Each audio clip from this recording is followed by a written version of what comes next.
يا لا لا لا لا لا لا لا لا لا لا لا لا يا لا لا لا يا الله لا ابتلي صحبه كما الشر ما عنهم مصاف ولا تجعل قليل المعرفة شوكة في وسط صدري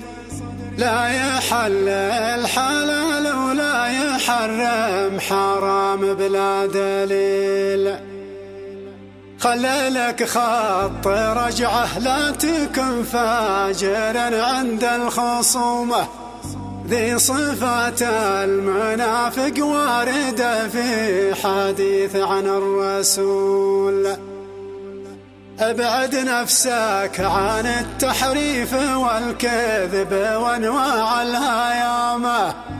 واعتدل قبل تجي لحظة الموت ما ينفع تتوب العلاقات ما تبنى على الحسد وانواع الخيانة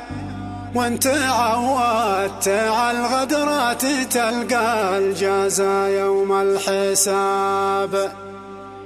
وقتنا اليوم متغير ومعظم رجال الصدق ماتوا والذي كنت تتوهم تحول من أشرار البشر بعض من تعتقد حبه لك أصبح عدوك وانت غافل يترصد له أفواتك ويغدرك في وضح النهار كم صديقا تثق به كم قريبا ظهر لك شي نفعله ما لازم بالعلاقة واصبح اليوم لعدوك يميل العرب مثلوا بامثال حول الصداقات المثيرة بعضها تنطبق حول العلاقات والبعض انكروها احترس من عدوك مرة واحترس منه صديقك